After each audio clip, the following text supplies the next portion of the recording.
But here's the important point.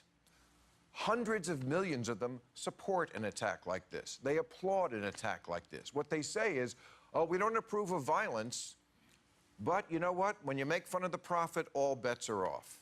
Do you really think hundreds of millions of Muslims support this? Absolutely. That is mainstream in the Muslim world, that when you make fun of the prophet, all bets are off. You get what's coming to you. All right. That was Bill Maher previously a few months ago with Jimmy Kimmel. Joining us now, Jennifer Rubin, Washington Post columnist, author of the Right Turn blog. Hello, Jennifer. Good to talk to you again.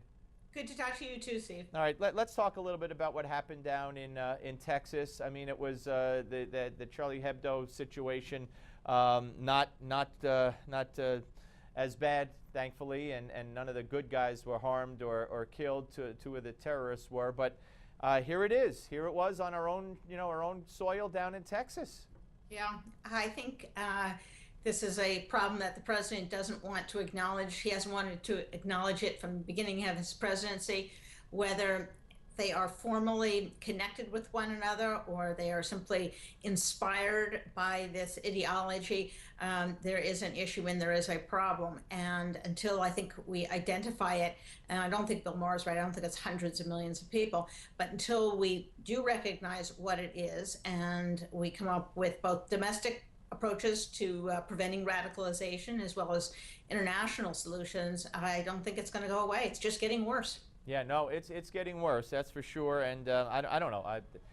It just seems to me that this was ISIS inspired, and I know that the governor of Texas wants a full investigation into the terrorist links between ISIS or any other group and the shooters that took part in that yesterday. All right, let's move on. Let's move on to domestic politics. I always love talking that with you as well.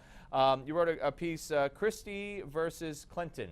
And, I guess the George Washington Bridge scandal, now we have one person pleading guilty, two people indicted in the Christie inner circle. But the coverage of that, the scrutiny of that, the level of importance the media gave that and has given that compared to Hillary and her problems.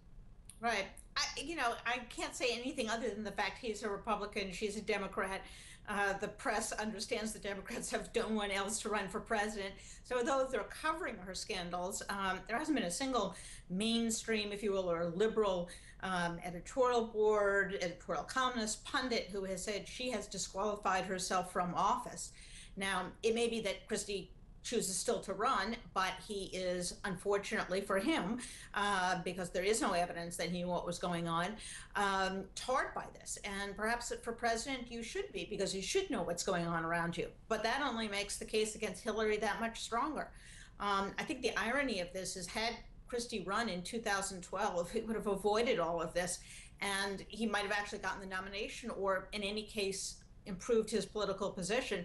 And of course, Hillary blew it in 2008. That may have been her golden moment before they racked up all these tens of millions of dollars and got themselves in trouble again.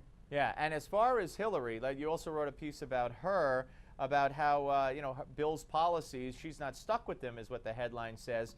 But, when she talks about, for instance, mass incarceration, well, that's a policy that her husband went along with and helped signed into law.